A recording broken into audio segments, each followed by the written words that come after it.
Hello, everyone. Welcome to a spur of the moment talk about the news that broke overnight. Of course, I was sleeping. I believe this got published at around 2 a.m. my time. I had absolutely no idea. I woke up this morning. I saw something on Twitter. I don't really read other people's tweets much at all.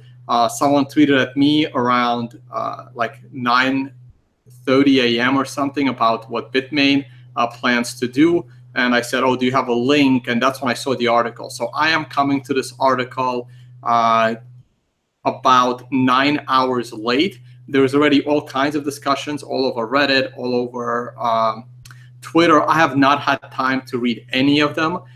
So this morning I had a couple of calls. So all I did was read the following article, and I'm about to go through it with my audience.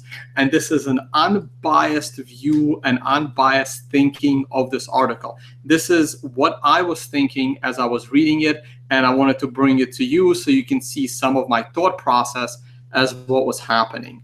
I only have about an hour because I do have another call coming up at 12:30. I guess I can cancel it. It's not that big a deal. But I just wanted to bring you my thoughts on this article. So for starters, this is written by an admin on the Bitmain blog. So you don't even know who is writing this damn thing, right? No one is putting their name to it. Some of the parts sound like Roger Ver is writing it. Some of the parts sound like other people are writing it. So I'm really not sure what's going on. I really should have highlighted these parts and tweeted them out, which I'm still planning on doing. But I did want to just bring you my thoughts. So first of all, let's start with the following. Their definitions are ridiculous, okay? There is no user-activated hard fork. There are no users trying to create a user-activated hard fork. This is a miner-activated hard fork. This is insanely clear.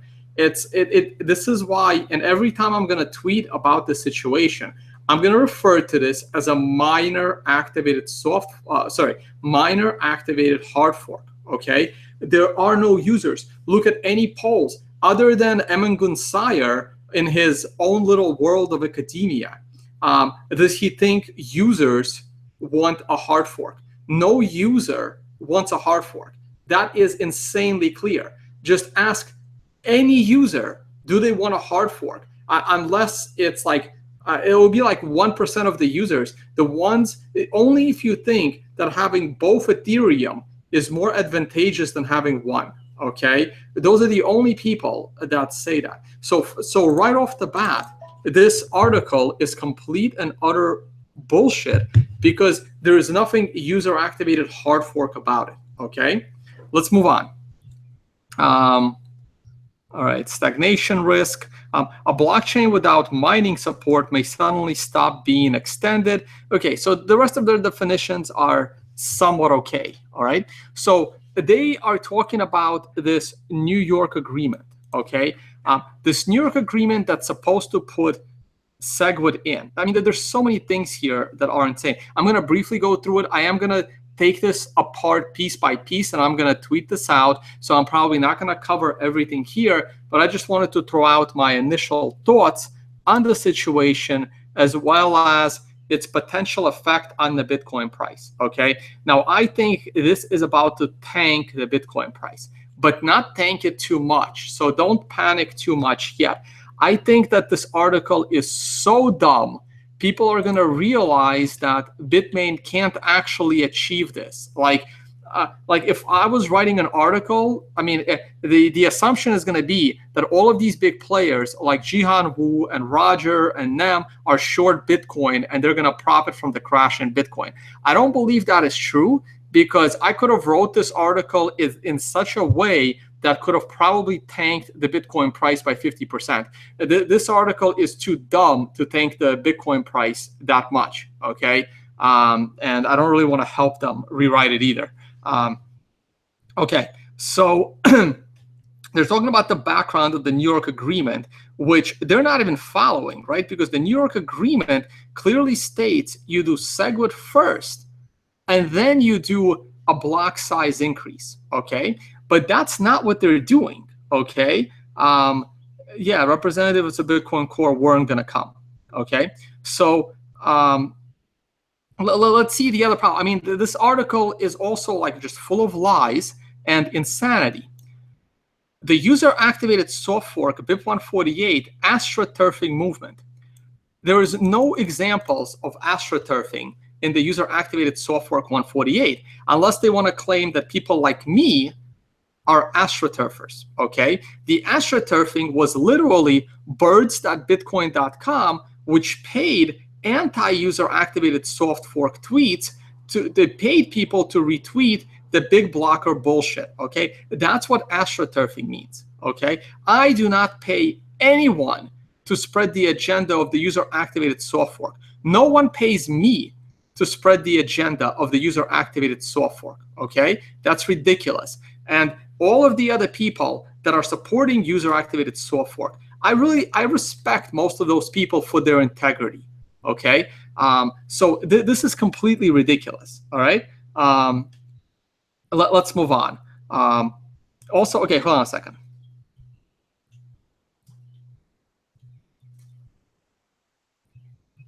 All right, so let's go through this piece by piece. And like I said, I will be tweeting it out.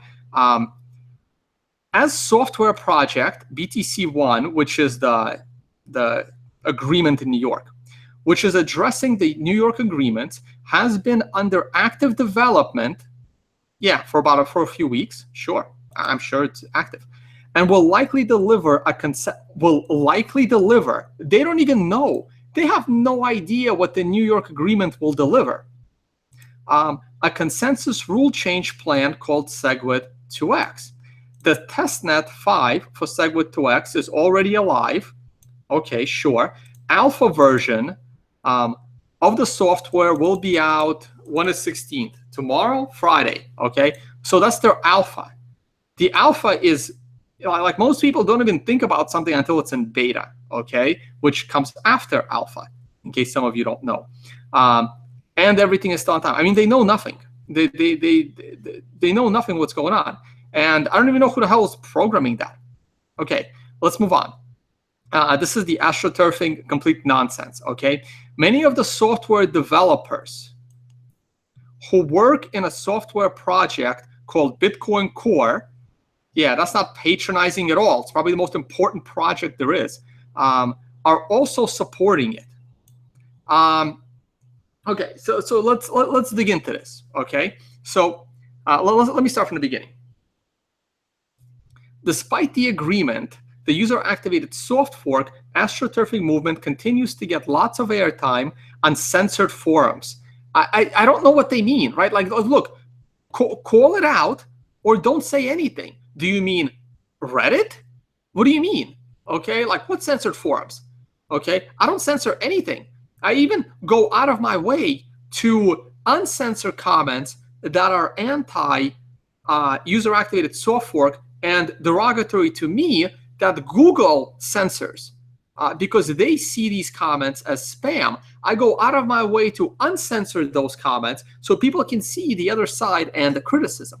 Okay, so don't give me bullshit that this is the only way the user-activated soft fork movement is happening. Okay, then they say many of which are controlled by single anonymous individuals. Again, you want to call out Timus? Fine. I don't use any of Timus's forums. Many of the other user-activated soft forks supporters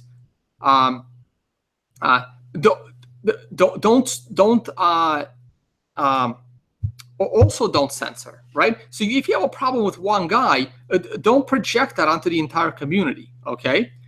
All right, next. Many of the software developers who work on a software project called Bitcoin Core are also supporting it. Well, just because you don't speak out against it doesn't always mean you're supporting it. I know that's what they want to say about like all of these movements.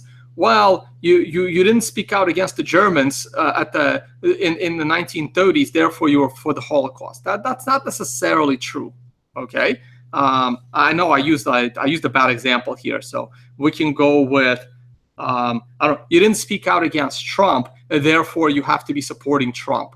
I mean, come on, that's ridiculous. All right, not everyone that didn't speak out against Trump automatically supported him. And some people were afraid to speak out against Trump because of the backlash. Some people were afraid to speak out for Trump because of the backlash that they would have gotten. Okay.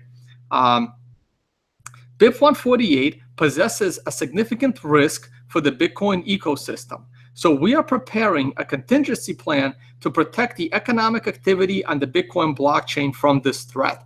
Okay, that's how they see it. That's how they see it. The New York Agreement is also continuously and intentionally sabotaged by a group of software developers working on Bitcoin Core. This is complete and utter bullshit. Okay, this is a lie. How is it being sabotaged, right?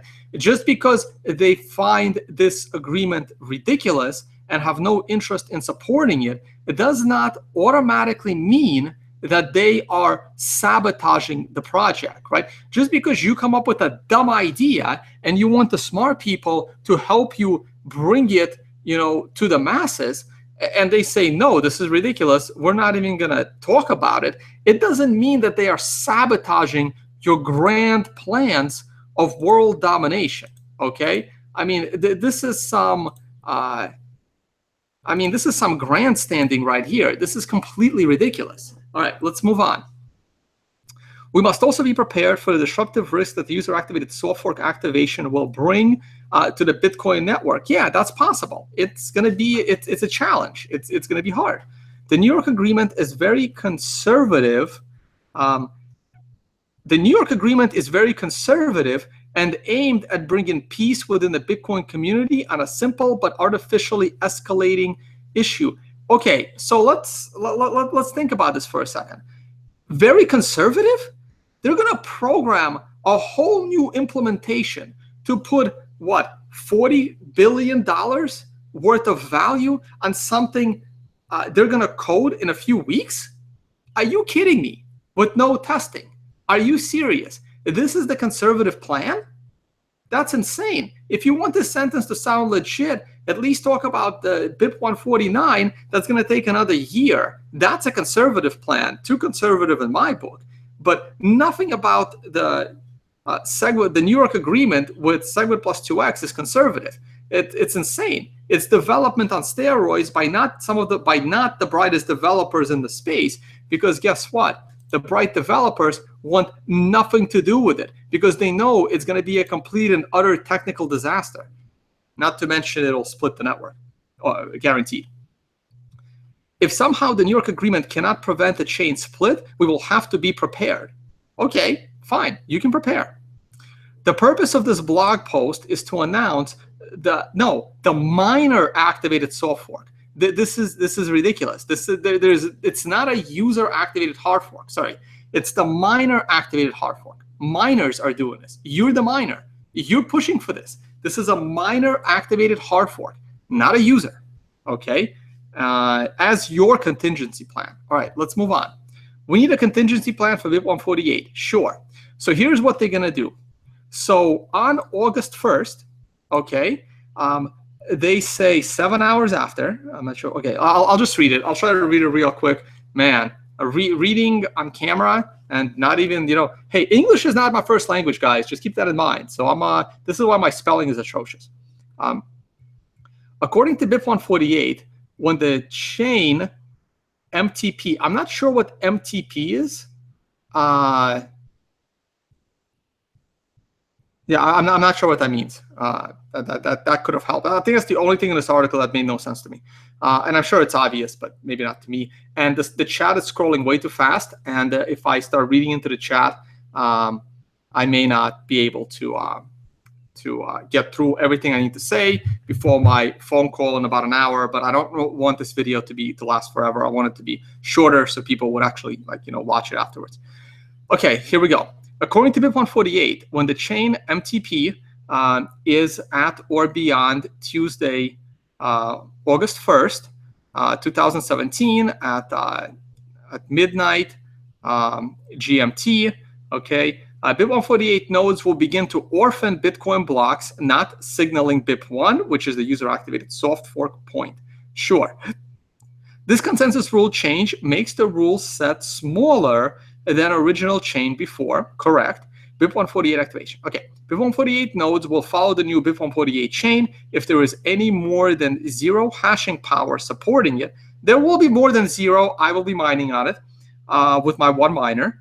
That did not come from Bitmain, and it's still in the mail, guys. Still in the mail. I'll keep you posted. If the hash rate back in the chain is 0, BIP148 nodes will find their chain unable to be extended. Correct. If there is 0 mining support, then it goes nowhere. If there is some mining support, it goes somewhere. The more mining support, the further it can go. If there is hash power supporting BIP148 chain, it does not need to be a hash rate majority to allow the chain to be extended. Correct. Even if there is only one person solving hashes by hand, well, I do have a miner. Given enough time, BIP148 chain can extend to a single block. Correct. According to the existing hash rate distribution, some well-known mining pool operators have stated that they will support the user-activated soft fork by allowing miners choice. Slush is one of these pools. Although their total hash rate is not enough to secure a majority. At the moment, yes, but there is still about 6 to 7 weeks. A company hiring many crucial Bitcoin protocol developers controls some of its own small hash rate. Sorry, I got helicopters around me, which is annoying. Let's read this again. This may be important. Hold on. I don't remember. I read this article briefly like an hour ago, and I'm like, holy shit. Okay. A company hiring many crucial Bitcoin protocol developers controls some of its own small hash rate now, according to its CEO. Who are they talking about? I'm sorry. I live the Bitcoin space 24/7. What is this bullshit? Are you lying, or are you going to give us some actual details? Okay. A company hiring many crucial Bitcoin protocol developers controls some of its own small hash rate now, according to its CEO. Who is the CEO? So the Bitcoin network is at a high risk of being split. The only way this makes sense to me is if the company is Bitcoin Unlimited and the CEO is Roger Ver, right? Like, who are you? Which side are you talking about? They're speaking in cryptic tongues. This is insane. I'm going to read this one more time for people to understand how dumb the sentence is. A company hiring many crucial Bitcoin protocol developers controls some of its own small hash rate now, according to its CEO. Is the CEO Jihan Wu? Are you talking about that? Are you talking about the miner activated hard fork side of the equation, or are you talking about the user activated soft fork side of the equation? They don't clarify. This is insane. It's like saying, I know a guy who knows CEO, who's hiring people, who knows that the US dollar is going to crash in 3 weeks. It's like, okay, how does that help a normal person? This is insane. This is insane. Okay, let's move on. Okay, BIP148 is very dangerous. I'm going to highlight the whole paragraph, and then maybe I'll. BIP148 is very dangerous for exchanges and other businesses. If they don't join it, yes. There is no sign of significant economic support behind BIP148. It's still early. Okay, well, it's still early, so you don't know. And when it is alive as a blockchain, okay, the economic support would most likely be based on speculation. It will also be based on survival of Bitcoin. The mining activity behind the user-activated soft fork chain may stop without notice, and investors who buy in the BIP148 propaganda may lose all their investment. No, well, yeah. Kind of. Okay, so here's the thing, right? The mining activity behind the user-activated soft fork chain is small. However, if all of the transactions that you do on the user-activated soft fork chain 148, you can recreate these transactions on the legacy chain. And if the user-activated soft fork does not work, then you did not lose any of the value in those transactions. They still exist on the legacy chain. This is why it's a soft fork. This is why it's backwards compatible, okay? Yes, if you were mining on the user-activated soft fork like I will myself, then absolutely there will be a financial loss, because all of that hashing power that I will point with my one miner to the user-activated soft fork BIP148 will be lost electricity bills, because if the BIP148 doesn't work, then I would not have contributed to mining any real rewards. Correct. That would go away, right? But your transactions would be alive on both chains as long as you don't, you're not only spending on the legacy chain. Those will disappear in case of a chain wipeout and a reorg. But if you're doing your transactions on BIP148 and then those transactions will be viable on the old chain, on the legacy chain, okay? If you do, but again, I'm not even going to touch Bitcoin during that time. I'm not the expert in how to make sure my transactions are on both chains. Okay, all right, let's move on. Any exchanges that decide to support user-activated soft fork token after the forking point need to consider the stagnation risk attached to it. Yes, I am sure exchanges are smart enough to be aware of this risk, which is why the more of them support the user-activated soft fork, the less of a risk it becomes. True game theory, okay? Prisoner's dilemma. Okay, let's move on. There is no replay protection for BIP148 chain. Correct, but if there is enough support for BIP148 chain, replay protection isn't really needed now, is it? Because you're supporting BIP148. You don't have to worry about the legacy chain. Transactions will be broadcast on both chains, and users cannot prevent them from being confirmed on both. Correct, that's why it's a soft fork. Exchanges must stop withdrawal and deposits at the forking point for some time. Well, the more support there is for BIP148, the shorter the time, and that time could be as low as a few hours. And deploy their own coin splitting method. Well, if they have to, sure, but if an exchange should know what they're doing, and that should be something they're capable of doing without a hitch. If you want to learn more, please read references. Okay, well, that's up to you. It would have been nice for them to give a link, okay, but maybe the link's at the bottom. The user-activated, okay, next paragraph I'm going to highlight. The user-activated chain presents a risk of the original chain being wiped out. Correct. If there is no contingency plan, all economic activity that occurs on the original chain after the user-activated soft forking point will face the risk of being wiped out. Correct, which is why you do the activity on BIP148 and replicate it on the legacy chain in case BIP148 does not have the support and disappears as an orphan chain. The activity is not actually lost and it's still on the legacy chain. This has disastrous consequences for the Bitcoin ecosystem. Nope, not necessarily. User-activated soft fork is an attack against users and enterprises who disagree with activating SegWit right now without a block size increase. Okay, that's a little bit, okay, let's read this again, okay? That's the opinion of the minority, not the majority, okay? This has disastrous consequences for the entire Bitcoin ecosystem.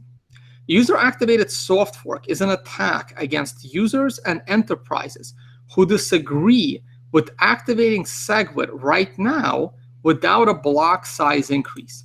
And if you look at the polls on Twitter, not too many of these people, okay? Let me see, where are some of these things? How do I do this? Hold on a second.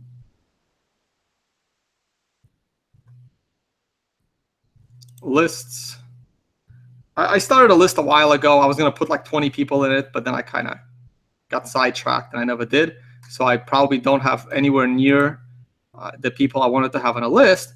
But I glanced at it just before going on video, and I saw a couple of polls in here. And you can see the results of some of these polls. Yeah, this thing always takes a while to load when you're streaming video. that a poll? No, it's an article. Here's a poll. Would you buy Bitmain created on a hard fork? Okay, there you go. LOL, 90%.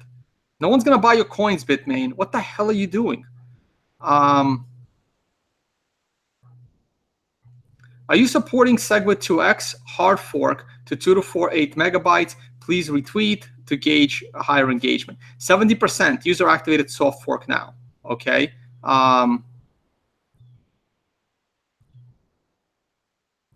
Any more polls?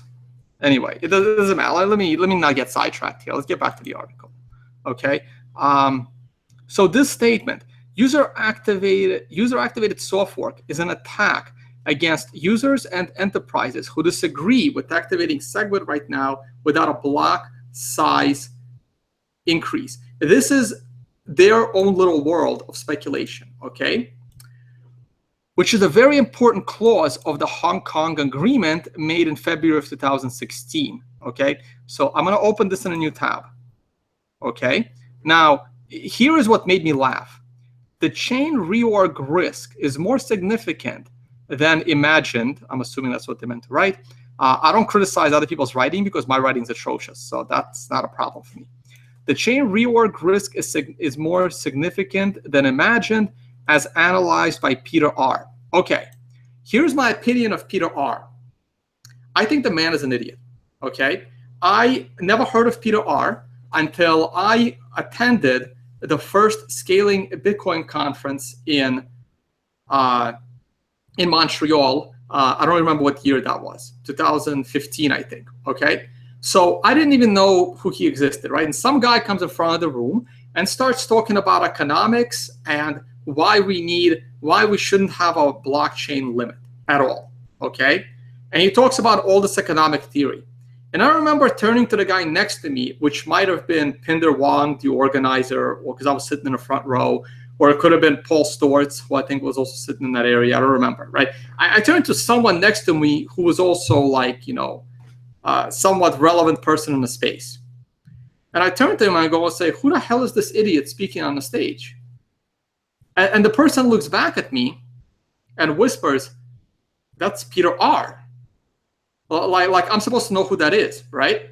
And I'm looking at him like, okay, well, who the hell is Peter R? The guy sounds like a moron.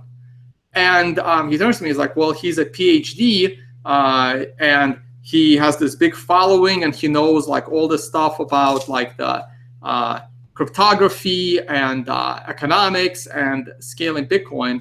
And I'm like, I've never heard of him before, but I would never listen to anything he has to say ever for as long as I live. That was my opinion 2 years ago when I barely understood any of this. And to me, the guy seemed like he knows absolutely nothing. Okay? So anything that Peter R. says, I completely ignore. I don't respect anything he says because I heard what he had to say. And I think his views on economics and scaling are ridiculous. And I was able to decipher that just from his first 15 minutes of his 2015 Scaling Bitcoin presentation, which I'm sure is on the internet. And if you really care, go and find it. Okay? So let's look at the Hong Kong agreement. All right, here's the Hong Kong agreement, right?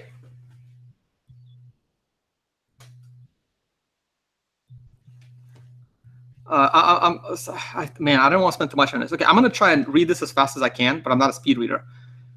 The Hong Kong Summit Report, yeah, I was actually there for the event, but I wasn't at the meeting because I wasn't invited or wasn't told about it. We understand that SegWit continues to develop actively. Yeah, we will continue to work with the entire Bitcoin protocol development community to develop in public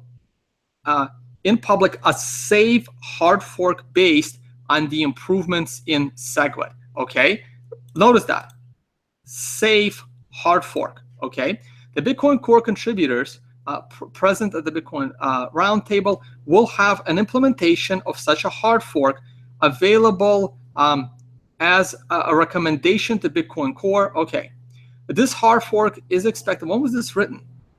Okay, so this was written a year later. So this isn't the actual Hong Kong agreement, okay? This is about the Hong Kong agreement. So I will take all of this with a grain of salt. Who wrote this? Bitcoin Roundtable. That's not a person. Yeah, so I'm ignoring this, okay?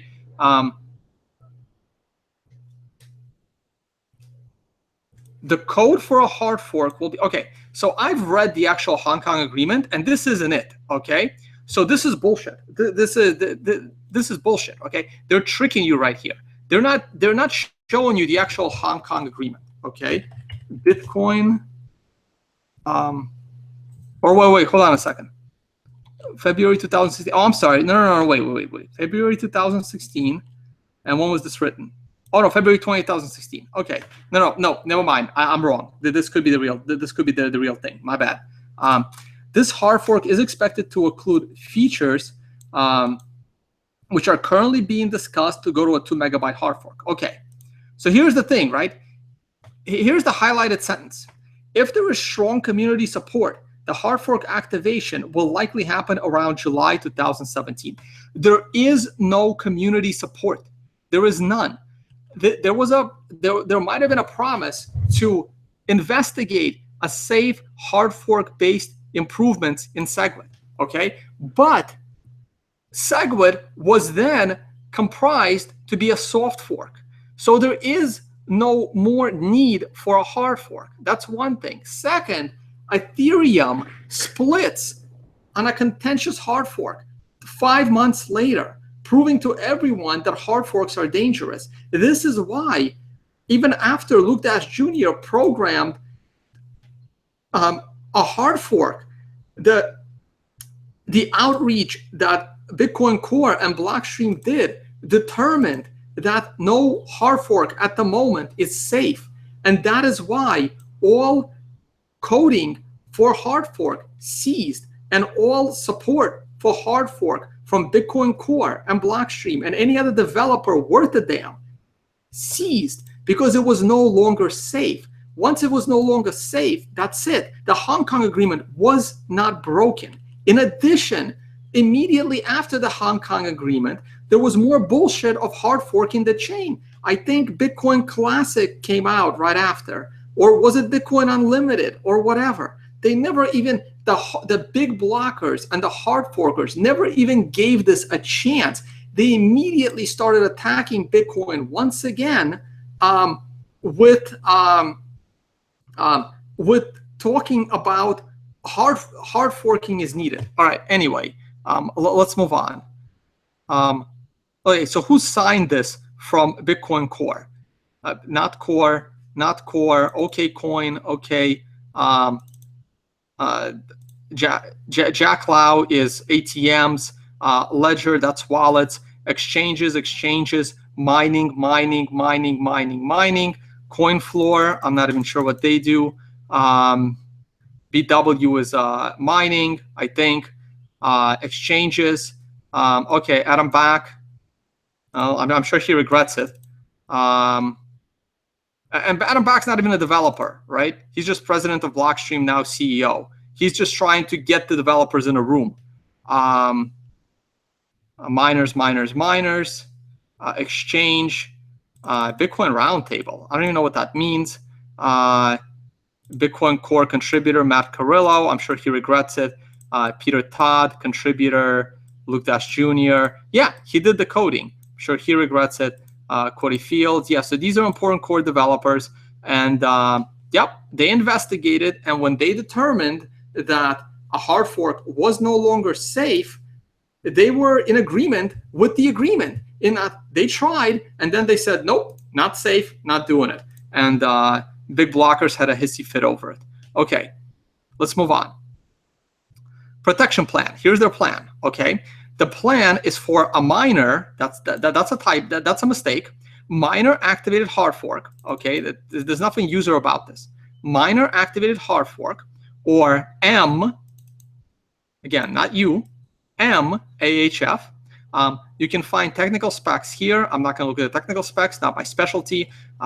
Please find a bug in there. I'm sure somebody will within within 12 hours or less. The activation time is configurable.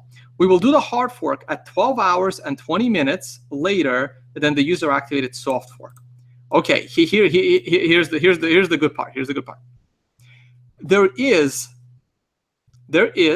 must be big rule at the fork block. Again, I'm not going to pick at people's spelling. I'm not going to pick at people's grammar. Even when I was like a teacher and my short time as a professor, I never penalized people for spelling and grammar as long as I understood what they meant. There must be big rule at the fork block. The block size for the fork must be larger than 1 megabyte. Okay? Fork block means the first block which adopts the consensus rule change. So Bitmain is telling everyone that they are going to big blocks. They will only mine blocks that are bigger than 1 megabyte. And as I was reading this, I was like, well, are they going to do SegWit? And we'll get to that in a minute, okay? So they are going to hard fork to bigger blocks. This is so dumb. So even though the price is panicking right now, okay, let's see the price.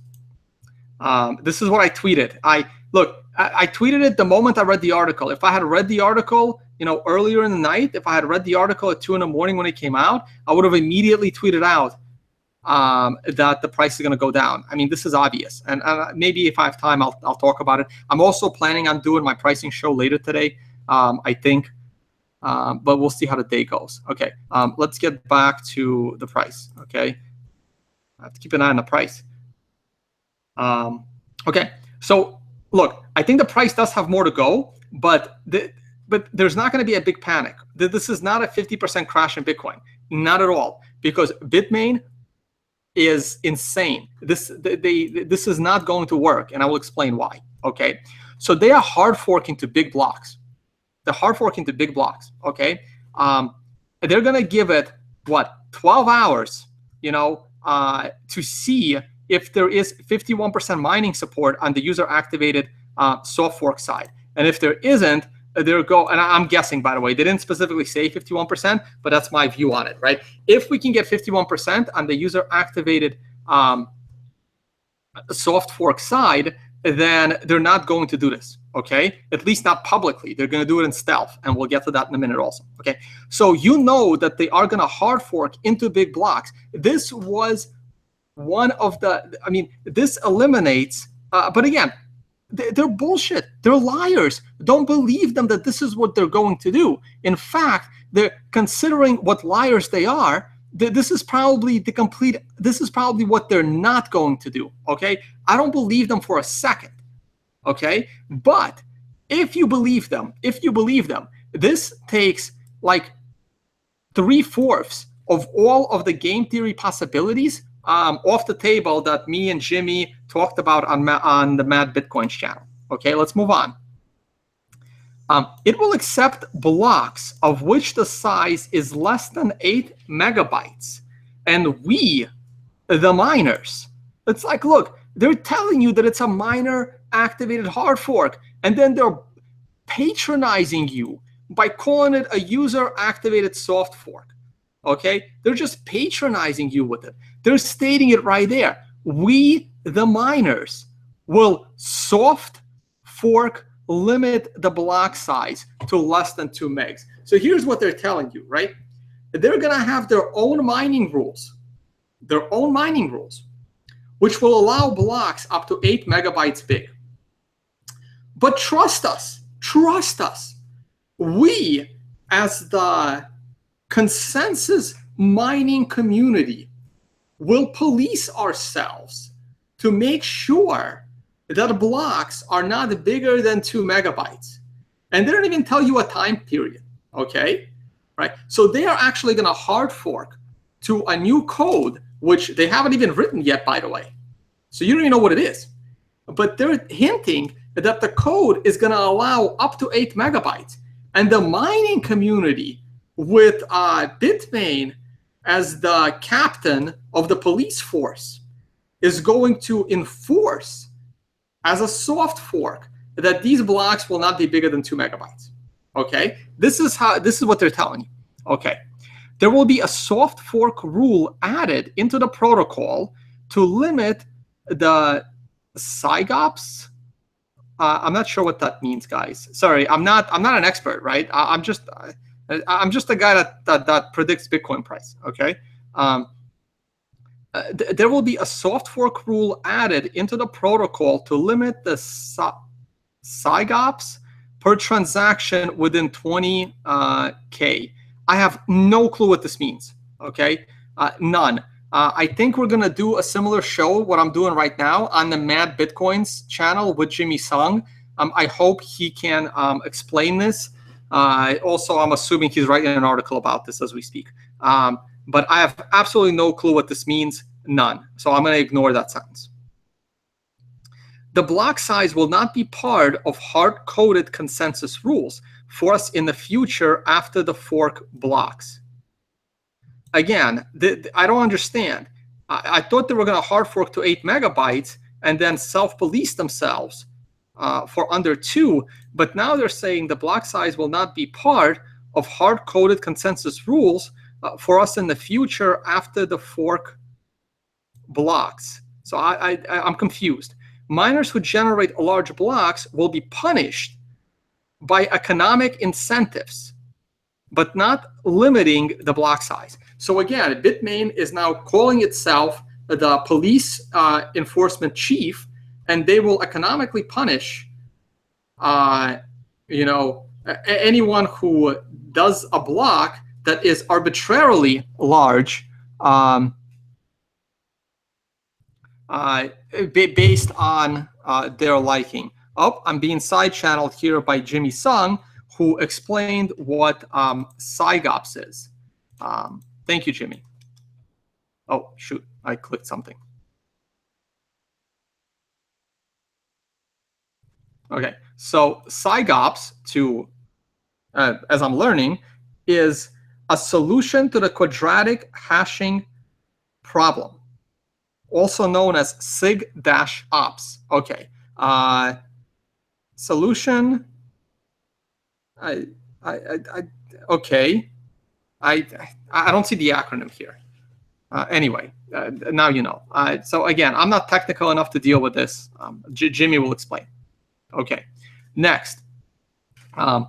So basically, that's what they're saying. There's no hard rules on this. This is what we will police and trust us. Okay, that's where we're headed now. Trust us. SIGOPS, it stands for signature operations. Okay, so you take SIGOPS, you stick a dash in the middle. It means signature operations. Yep, I think Jimmy explained it in his article. All right, all right, Jimmy. Anyway, if you're listening to me, so which looks like you are, I'll get together with you and we'll talk about this on Mad Bitcoin's channel. Let me just get through it. I am limited on time. Okay, let's move on.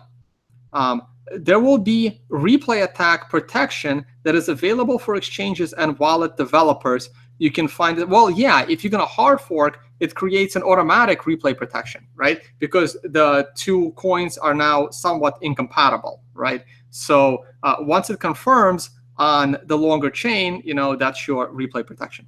Okay, that's why you hard fork. Bitmain. Okay, this is great. This is absolutely amazing. This shows a complete lack of comprehension in reality of what decentralized protocols and blockchains are.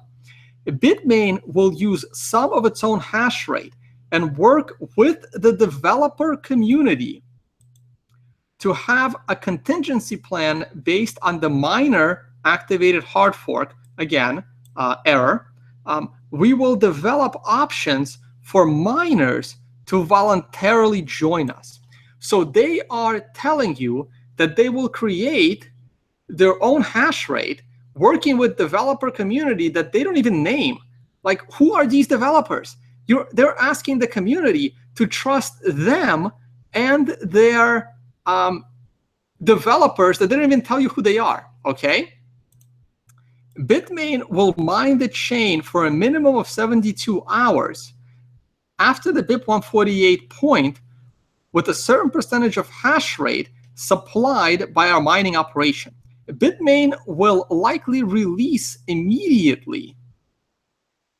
Will not, okay, sorry, very important word. Bitmain will likely not release immediately the mined blocks to the public network unless circumstances call for it, which means that Bitmain will mine such chain privately first. We intend in the following situation to release the mined blocks to the public non-exhaustive list. So they are gonna stealth mine. They're telling you to trust them. They will mine it. And no one will know how much hash power they are putting at it. No one will know how many blocks they mined. Nobody will know which transactions they chose in those blocks. But trust them. When they finally release the stealth mine chain, it will be the most honest chain in the history of blockchains. This is what they're selling you. They're selling you to trust their stealth mining and then to follow them, because their private stealth mining is going to be the most honest decentralized chain in the history of blockchains. That is their value proposition to you, the user, and to you, the economic node. This is amazing. This is amazing. BIP 148 chain. Okay, so here we go.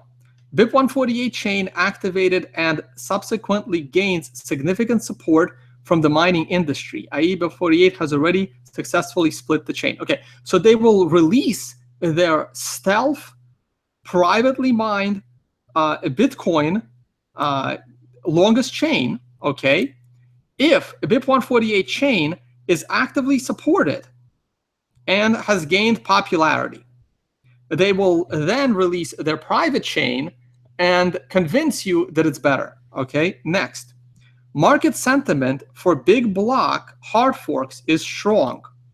So they are saying that there is a strong consumer push for larger blocks. Let's take a look at who they're crediting with providing them this amazing research as to why they are supporting the little people and the community, as to why everyone wants big blocks. Oh, look, it's Emin Gunsayer.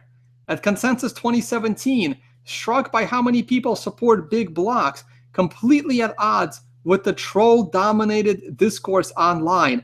The only thing I saw from Consensus 2017 is scammers and people selling their scams and people selling their ICOs and people not knowing what a blockchain is. That's all I saw. 95% of the people at Consensus knew nothing.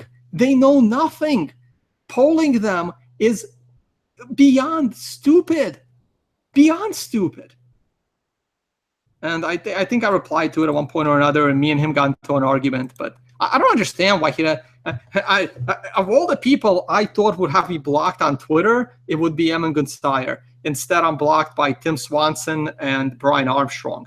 And Brian Armstrong blocking me is the most stupidest thing in the world, because I've never tweeted at Brian Armstrong in my life, as far as I know. Maybe once, maybe twice. It wasn't derogatory. But my job is to predict the economics and of the Bitcoin price.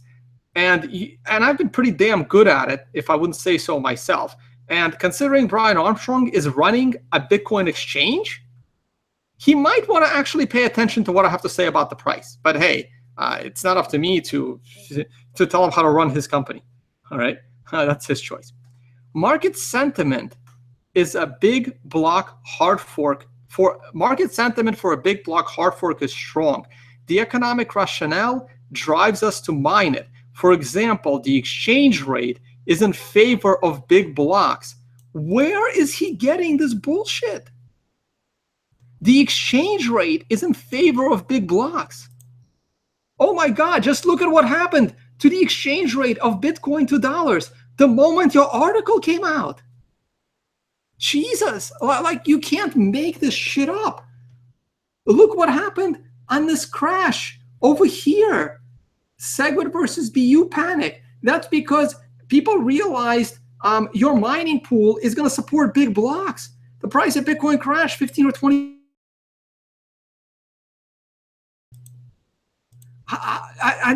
This is like, I don't even know what to say. I don't even know. The exchange rate is in favor of big blocks? Really? All right, let's move on. If there is already a significant amount of other miners mining big block chains publicly, how is, okay, oh my God, okay, hold on. If there is already a significant amount of other miners mining big block chain publicly, and we decide that it is rational for us to mine on top of that chain, this is important. In such a case, we will also consider joining that chain and give up our privately mined chain so that the public miner activated hard fork, again an error, chain will not be under the risk of being reorganized. So here's what they're telling you. Here's what Bitmain is telling you. We have the most hash power.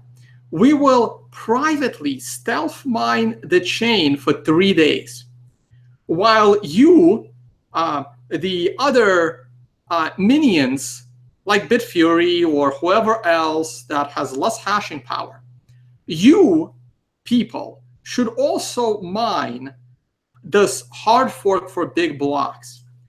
And then after you spend mining this hard fork of bigger blocks without SegWit, we'll get to that in a minute, for 3 days, we will then consider whether to wipe you out and be the dominant chain because of our stealth mining, or we will give up everything we've done and join your chain.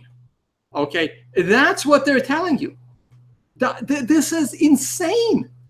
They're telling their own community of big blockers, which they think is way bigger than I think it is. They're telling them that we will decide whether all of your mining is going to be wiped out and only we keep the rewards. That's going to be our decision. And trust us, we will make the best decision for the community. This is amazing. This is amazing. Like, I really would have to do like a 50-part Twitter ramble, but these are just my initial thoughts. And this is, I haven't read anybody else's opinions on this. This is all my opinions. And I could have made complete mistakes here, but this is how I'm looking at it right now. All right, let's move on. This article is long. I'm already an hour in, okay? I'm up to 475 viewers. This is a record for me. It looks like I'll be breaking 500. So let me, let's move on. Once Bitmain starts to mine the miner activated soft fork, again, that's an error, not a typo. Once Bitmain starts to mine the miner activated hard fork chain publicly, right? Remember, they have already mined it privately for 3 days, if you believe them, right? What if they mine privately for 2 months and then wipe out the rest of the big blockers that are mining it? What is stopping them? Trust? This is going to be amazing. Once Bitmain starts to mine a miner activated chain publicly, we will mine it persistently and ignore short-term economic incentives. Okay, well, that would be nice. I would love for you to keep mining it, ignoring that the value of the Bitcoin on your chain is incentivized to go to zero. So let's hope you keep mining it, as the value of 1 Bitcoin on your big blocks is at $2. Okay, I really hope so. Okay, you're clearly ignoring the current economic incentives, because every time you pushed for a big block hard fork, you've crashed the price. Okay, and I do think we're going lower, guys. I really do. Not temporarily, but lower. Let's move on. Man, I keep clicking the wrong thing. All right, here we go.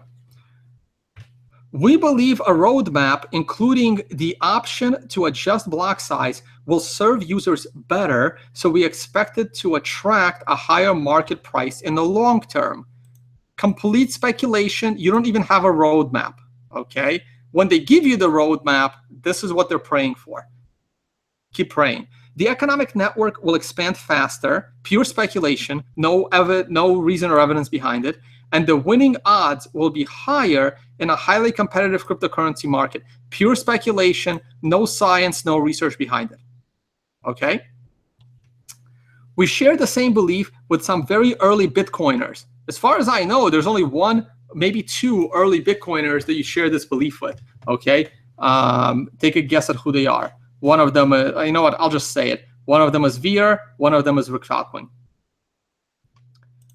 This decentralization means that more than 1 billion people in 200 countries are using Bitcoin as saving currency and payment network.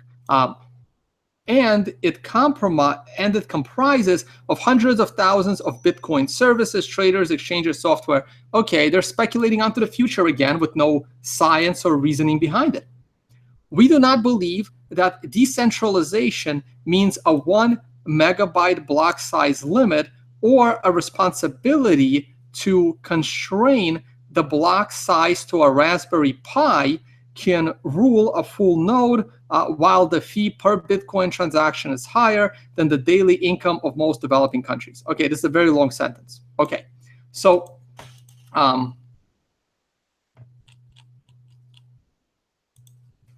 hold on one second, guys. I do have a call at 12:30. Maybe I'll delay it. Give me 1 second.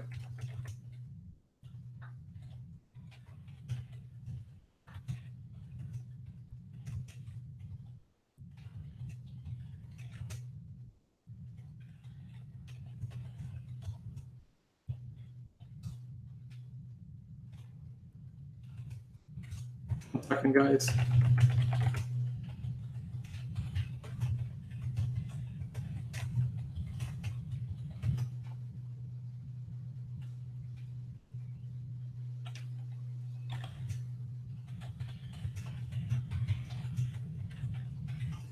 All right. Sorry, I have a call at 12:30. I might move it. That's what I'm like texting right now over Skype. Okay. So here's, I mean, this is craziness, right? We do not believe that decentralization means a 1 megabyte block size limit.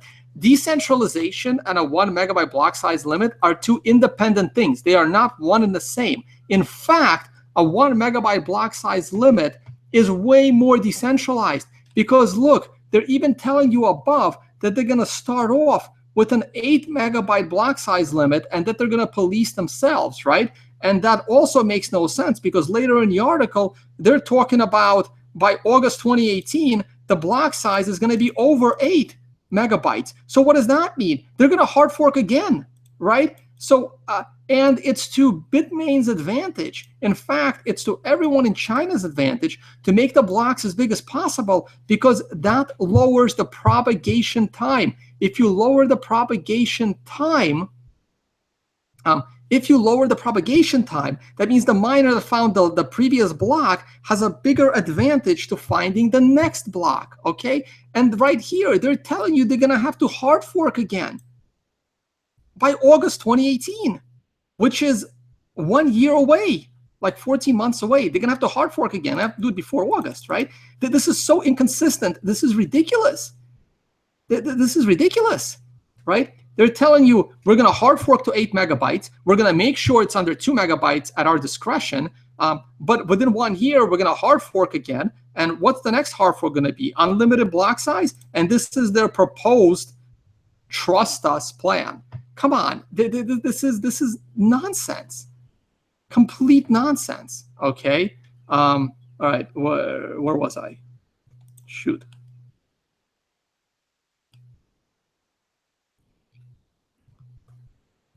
All right, here we go. Okay, so no, having the smaller the block size, the more decentralized it can actually be because more people can have nodes. Raspberry Pi, it's important for you to have your own node. I know all of these guys are now of the opinion that 12 nodes in data centers by the 12 biggest companies involved in Bitcoin is all Bitcoin needs to be decentralized. But that's not what decentralized means, okay? They're tricking you. Again, they're saying decentralized by having the most people use Bitcoin for cups of coffee. What true decentralization is the most number of people running a full node so that the Bitcoin network remains censorship resistant. The less nodes you have, the less censorship resistant it is, okay? Look, you can use PayPal to buy a cup of coffee. That doesn't make it decentralized. It makes it useful, okay? What makes it decentralized is censorship resistance. And the only way to have censorship resistance is to have more Raspberry Pis holding on to a full node. Guys, come on. This is bullshit. Okay, let's move on. We believe Bitcoin needs to offer people an alternative to flourish without depending on powerful authorities that charge fees that can be as high as $100. But you are charging the fees. You, Bitmain, you are the one charging these fees, right? And Jihan on Twitter has specifically stated that he doesn't want segregated witness and Lightning because it'll lower the fees too much for his approval of lowering the fees. Again, this is pure doublespeak from 1988. They're bullshitting you. They're the ones that want the high fees. This is why they don't want Segwit and Lightning Network. And this is why they want bigger blocks, so they can have an advantage of finding the following block. All right, let's move on to software development or lack thereof. Amazing. This is amazing. Currently, there are at least 3 client development teams working on the code for the spec. All of them want to stay quiet and away from the propaganda and troll armies of certain companies. They will announce themselves when they feel ready for it. Users will be able to install the software and decide whether to join this minor activated soft fork. So here's what they're telling you. We have 3 teams of developers that are programming the minor activated sorry, I keep calling it soft fork because it's all in my head. Hard fork, the minor activated hard fork. So here's what Bitmain is telling you. There are 3 development teams that we approve of that are working on the code for the minor activated hard fork. We are not going to tell you who these teams are. We are not even going to tell you who the developers are programming this Bitcoin code, because they don't want to be peer-reviewed by people that are smarter than them, okay? So we will not tell you what is being coded, who is coding it, or what they are doing. But trust us, it will be the greatest Bitcoin code the world has ever seen. And the moment they release it, let's mine it. Let's all mine it, okay? That is what they are telling you. I mean, okay, look, Bitcoin price is panicking. Bitcoin price is panicking. Once this information is absorbed, if I call this stupid, I would be doing it. I would be like, I think, disrespecting stupid people. And I try not to use derogatory words here. When this insanity gets absorbed by the market, Bitcoin will shoot right up.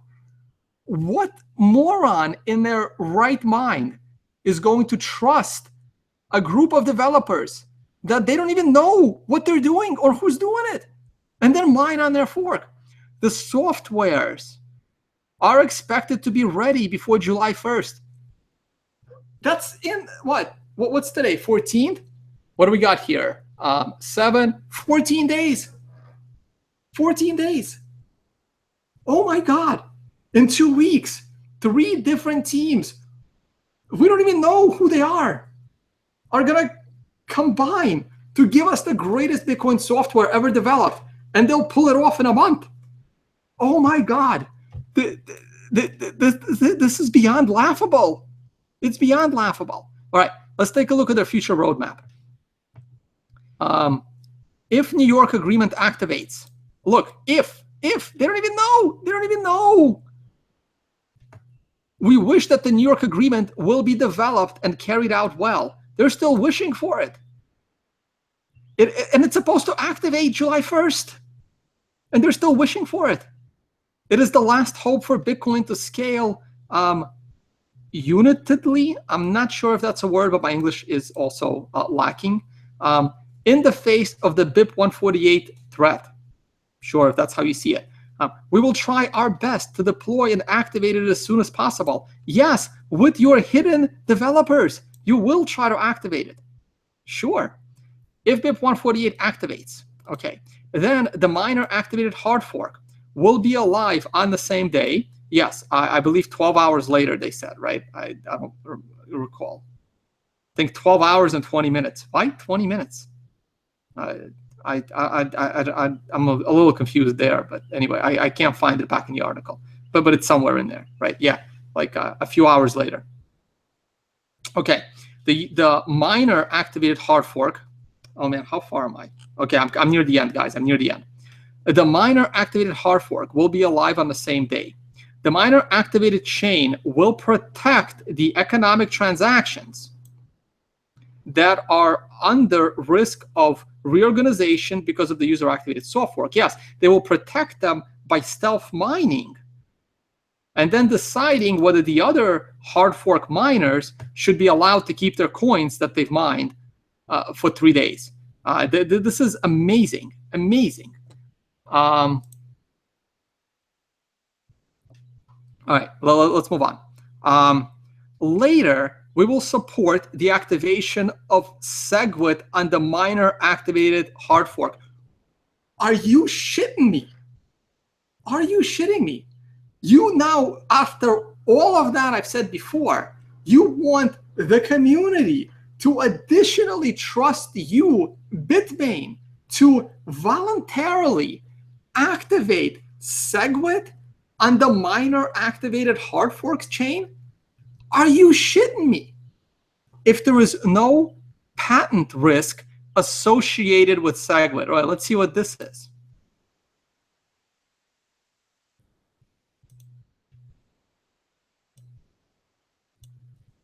Come on, load. Let's see. What patent risk, like the patent of code ASIC boost that the community wasn't expecting anyone to use because it was patented and it was known, and the community kind of agreed that this is an unfair advantage, and that's why it was patented to prevent anyone from having an unfair advantage. That kind of patent risk that Bitmain blatantly ignored and was using ASIC boost by ignoring the patent. That kind of patent risk? Okay, so here we go. This is an article by Rick Falkling about the patents on SegWit. This was a while back. I barely remember it. And all I remember is the insane backlash to this article all over the net, okay, and how insane it was. So please read this article. I'm not going to waste my time. And then please go and read all of the nonsense that was in it, okay, in criticism. Okay, so let's move on. Okay, I have to read this. Later, we will support the activate. I have to read the full sentence again. Later, we will support the activation of SegWit on the miner activated hard fork chain if there is no patent risk associated with SegWit, and if the arbitrary discount rate of witness data segment is removed. Okay, so this is the one part of the article where I have to plead ignorance. I honestly do not know what they are referring to. I hope that Jimmy Song knows what they are referring to, because later on today, we will do another show where we will discuss it, and I will ask him to explain it to me. I do not know what this is. If this is a real vulnerability in SegWit, it would be a very unfortunate situation that I was not aware of it. And if it's not a vulnerability of SegWit, then this is more bullshit by Bitmain at the moment. So, but I am pleading ignorance on this part because I don't know exactly what it is, okay? And so let's all find out. If you know what this part refers to, please reply in the comments. Don't put it in the chat now for me, because I cannot keep doing what I'm doing right now and pay attention to the chat, okay? So let's move on. So I'm gonna ignore this statement for now, because I'm not fully aware of the situation, okay?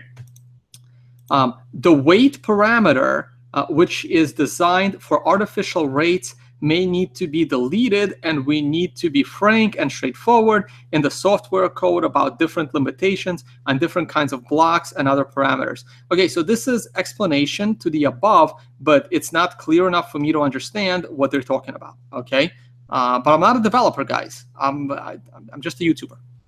A SegWit without the artificial discount rate will treat legacy transaction types fairly and will not give SegWit transactions an unfair advantage. Okay, so now I'm starting to get a little clear on what that is. It might be a piece of the code that kind of encourages SegWit transactions. And I think that's an awesome thing, because SegWit transactions, if everyone is using SegWit, that's 4 times the block size scaling. This might be the scaling component of SegWit that basically creates a 4 megabyte block out of a 1 megabyte block with the way it rearranges the data and the signatures, okay?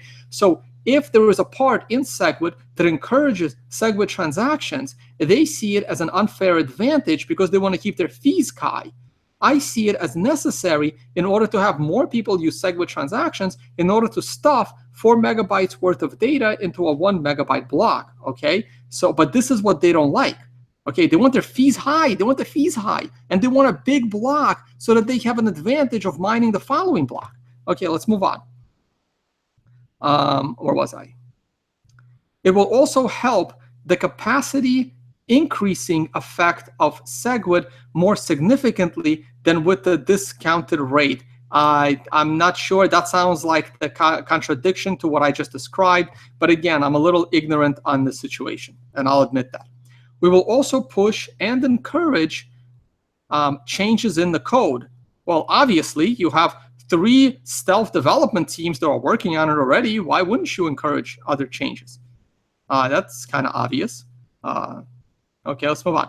We will also push for the encouragement, I guess, of changes in the code in main block or in extension block. Boom. Boom, right there, extension block. That will make Lightning Network run more safely and reliably than Core's present version of SegWit. Extension blocks. Boom, there it is, okay? There it is. That's them. That's them showing their cojones right there, okay? They're going right at extension blocks. So I'm not going to get into extension blocks, and I'm not qualified to talk technically about extension blocks. But here's what extension blocks do. Extension blocks would be almost like a sidechain, right? Extension blocks would allow Bitmain to continue to use ASIC boost and mine probably non-SegWit transactions. So part of the Bitcoin network would be mining with ASIC boost, covert ASIC boost, for Bitmain to make more money and have large fees. There will be another part of the Bitcoin circle that is SegWit with extension blocks, right? And on the extension blocks, you create this mining network.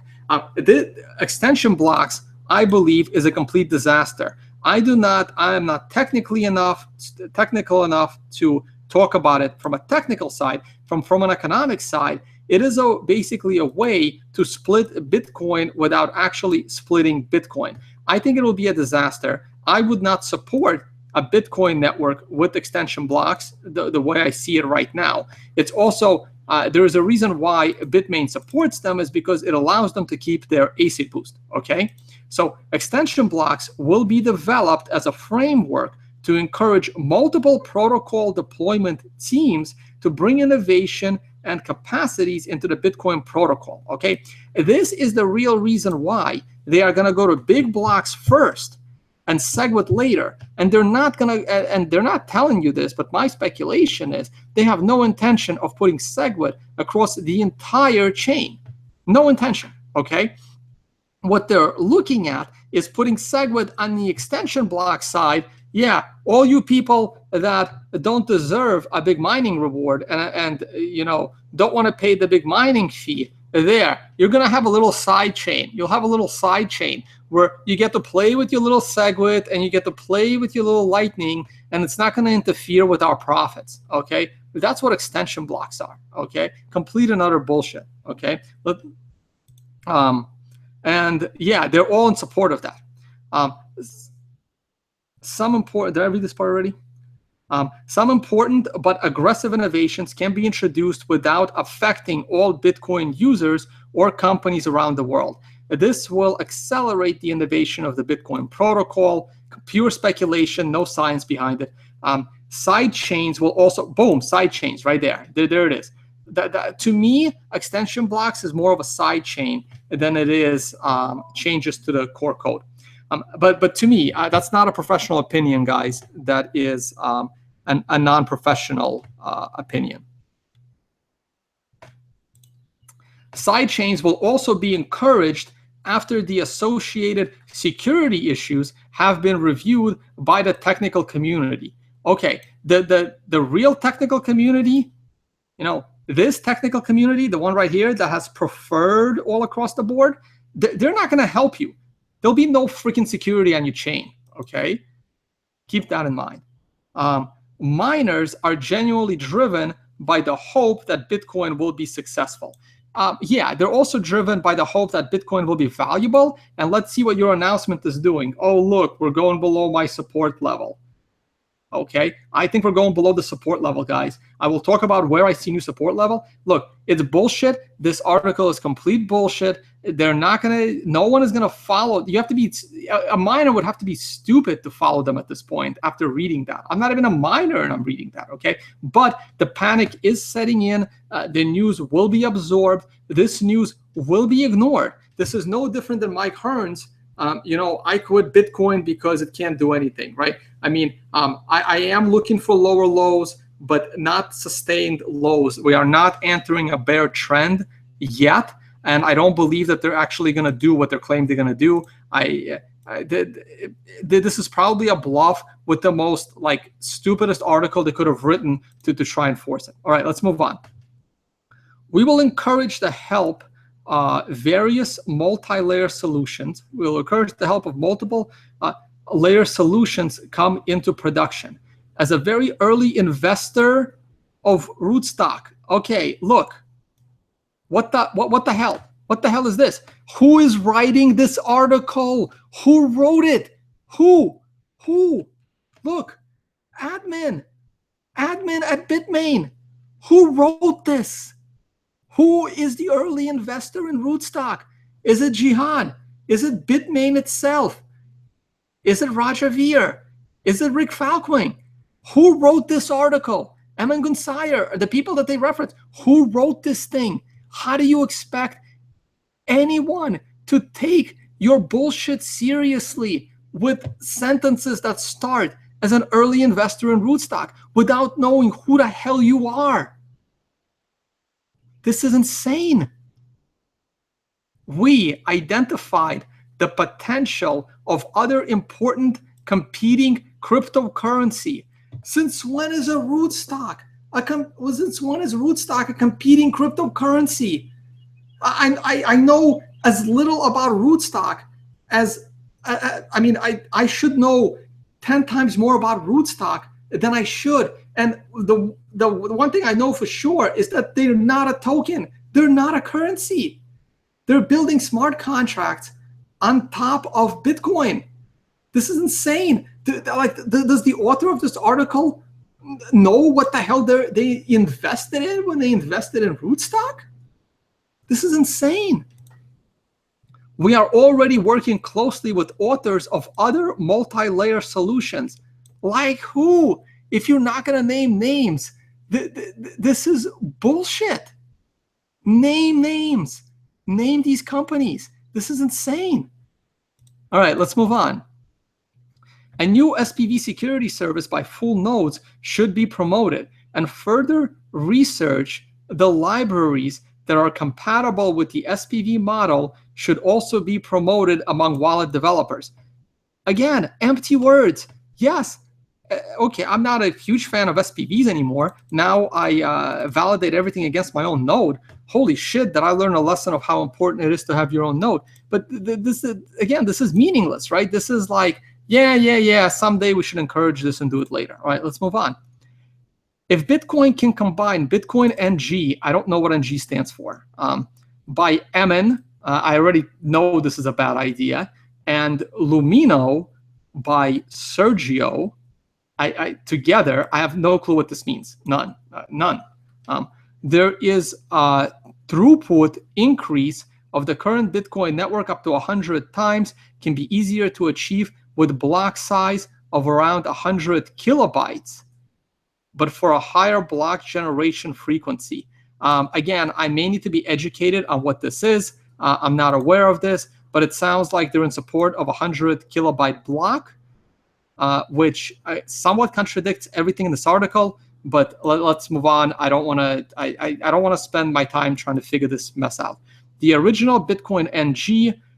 Oh, the Bitcoin NG proposal. That's right. I remember watching the presentation. I was at the Scaling Bitcoin when when someone presented Bitcoin NG. I had a hard time following that concept, and it didn't fully make sense to me. But my developer skills are limited, and I'm not ashamed to say that. But okay, so I'll just read this. I'm not going to comment on it. The original Bitcoin NG is a hard fork proposal, but we can soft fork it into the protocol with extension block framework. Right, because the extension blocks aren't conflicting with your monopoly on profits from large blocks and ASIC boost. Okay, let's move on. At the same time, Rootstock, co-founded by inventor of Lumino, again, I'm not familiar with Lumino, is also trying to implement Lumino on Rootstock. Again, I'm not familiar with Lumino. Lumino will work perfectly with Lightning Network. Okay, I don't know Lumino, but Lumino will work perfectly with Lightning Network. Sounds like complete bullshit to me. Come on, seriously? Let's be adults. Seriously? All right. It will be interesting to see which implementation will bring Lumino into production first. Again, I'm not familiar with Lumino. Snore signature is also under a late stage review. By who? By who? Right? By the people that I trust to review code, which is these people, or by people that like SegWit2x. Look, there's nobody left. Let's update this. There's nobody left. There's nobody even evaluating this anymore. Okay. I think I was gonna Leo, this guy here. I was gonna tweet today. He had like evaluating over here. I was gonna put a big circle. I think one of these guys are saying evaluating. Maybe not him. Maybe somebody else. I was gonna put a big circle and say, why are you still evaluating this thing? It's obviously dumb. But yeah. So again, I'm not too familiar with Schnorr signatures, but I heard it's good. That's all I know. All right, let's move on. The diversification of client development should be promoted. All right, defensive consensus concept is under development and will help in the mining industry. Defensive consensus will help the Bitcoin network work safely while multiple implementations work together. Okay, they're just kind of filling words. There are and will be good innovations in the Bitcoin community that have not been well promoted because of various reasons. Again, no facts, no information. We seek to actively work with those innovations. Again, not stating what they are, not stating who the people are. Again, nonsense, right? BIP, BUIP056. I don't know what this is referencing. I think there is a link to it up here somewhere. Nope, that's 55. I don't know. I think these are the BIPs on Bitcoin Unlimited by their 3 developers, or I don't know. Will be developed to manage the block size issue before a fully automatic and mathematical block size governance model. Oh, there it is. Governance. God, governance again, right? Yeah, the more governance you have, the easier it is to corrupt your governance. Bring on more governance, is widely accepted. As evidence in the past years of debate, yeah, Ethereum has great governance. Steal their governance. Emin will help you. He loves Ethereum's governance. Bring on Vitalik as a consultant too. Don't forget him. He'll help you as well. As evidence in the past years of debates, miners have proved to be very conservative and willing to work with the wider economic community. Haha, that's funny. The rough roadmap of the block size increase here, but this is going to be another hard fork. This is what they're going to do. They're offering you a perpetual hard fork, right? Because on top of the article, they're telling you that they're going to go to 8 megabytes, but they're going to police themselves to keep it under 2 megabytes. Okay, that's what they're telling you. Bitmain with the chief enforcement officer, right? But this is irrelevant to that. So this has to require another hard fork. Anyway, let's move on. What blocks will have to be weak blocks? What? Weak blocks will have to be developed and deployed before the block size increase. I didn't even read that the first time. What the hell does that mean? I don't know what that means. All right, here are their references. I'm not even going to bother clicking on them. Let me see. Does this post have any comments? Probably not. But leave a reply. Is there any replies? Let me update. I mean, I actually don't have. I don't allow people to put comments on my website either, only because I don't have a spam filter. And 90% of the comments are going to be, your SEO is bad. We can pay us and we'll do a better SEO. So I don't see any comments posted. So we'll have to wait and check social media. All right, guys, this has been an hour and a half. I don't think I want to deal with questions. I'm sure I've made some very inaccurate statements. Please leave a comment. Please correct anything I had to say. I will try and highlight the parts I've highlighted here and tweet them all out. But hopefully you found my opinions of this article informative. For one final look at the Bitcoin price, I'm about to tweet this out. We are going lower. We're going to go lower. This is a blatant miner activated hard fork by the biggest miner in the space, Bitmain. It is going to drive the price lower for now. The sheer stupidity and nonsense in that article will allow people to come to their senses, and the price will bounce back when they realize they cannot do this. But for now, we are going lower. I do not have any predictions as to where the bottom might be. But if I take a look at my own Twitter, come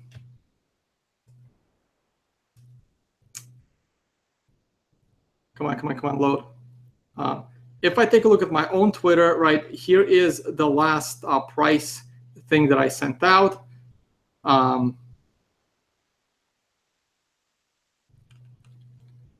Oh, I didn't link it. That's weird.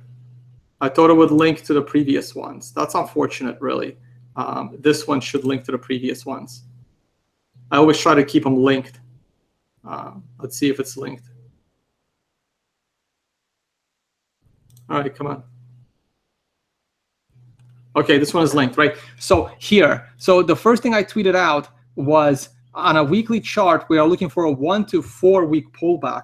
So this could be a more significant pullback, taking us down to 2,000, okay? Very, very likely. It does not yet endanger the bullish trend, even if we fall down to 2,000, okay?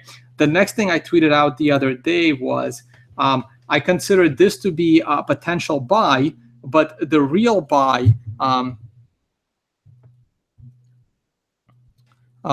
but the real buy should take place right here. And again, that puts us back into the 21 range right here. That's another potential buy point, which is probably the more likely scenario. So I am looking for panic to set in because of this stupid article. And I believe the panic will end around this area of 2100.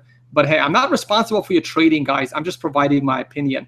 This is the other thing I tweeted. I said above 2600 we would go higher, and we did go higher. This was the back test, and then I had this backup arrow in case we go back down. And what I am looking at here on the hourly chart, we are now back. We are about to close this hour. If this hour, if in 25 minutes we are sitting below this yellow line, then I think we are going lower. We are probably going to go below this wick.